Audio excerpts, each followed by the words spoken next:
రూపాయలు కనబడితేనే జేబులు వేసుకునే జమానా ఇది.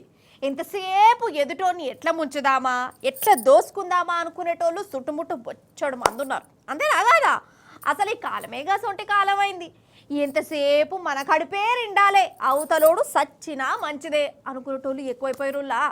అసంటితోళ్ళ కండ్ల ముందే బంగారం కనబడితే ఇవి ఊకుంటారా? మూడో కంటికి తెలవకుండా మాయం చేస్తారు. కానీ అందరు అట్లా ఉండరులా. కొందరు మంచోళ్ళు కూడా ఉంటారు, నియ్యత్ గల్లోళ్ళు కూడా ఉంటారు. పాని మరి అసలు ఏమైందో ముచ్చట పురాగా చెప్తా గాని. అబ్బా, బంగారు నెక్లెస్ దగ్గర 15 తులాల మీదనే ఉంటదోల్లా. తులం ₹1,00,000 వేసుకున్నా 15 తులాలంటే 15 లక్షలు. గింత బంగారం కళ్ళ ముందు కనబడితే వాళ్ళకన్నా ఆశ ఉడుతుంది.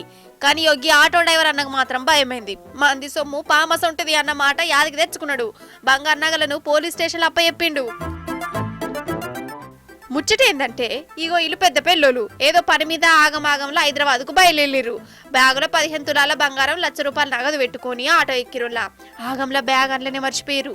ఇక జరిసేపటికి ఆటో డ్రైవర్కి ఇచ్చిన ఈ బ్యాగును చూసే వరకల్లా అందులో బంగారం కనబడ్డది. మనకెందుకు అనుకొని డైరెక్ట్ పోలీస్ టౌన్లో అప్పచెప్పిండు. 15 తులాల బంగారం నియ్యతగా అప్పచెప్పినందుకు పోలీసార్లు ఈయన తారీఫ్ చేసి సన్మానం కూడా చేసిరు. నిజంగా మెచ్చుకోవాల్సిందే కదా మరి ఆటో డ్రైవర్ను. షెబ్బాష్ అనుర్రి మరి.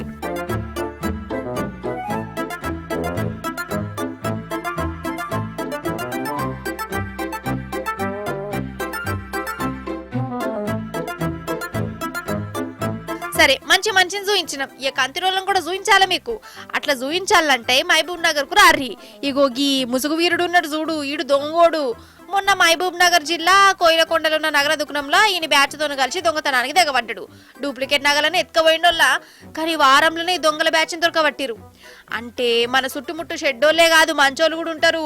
దొంగతనాలు చేసేటోళ్లే కాదు, ఏదైనా దొరికితే తీసుకొచ్చి ఇచ్చేటోళ్ళు కూడా ఉంటారు. కాకపోతే ఇట్లా మంచోళ్లే చాలా తక్కువ కనబడతారు. గదే వచ్చింది బాధ.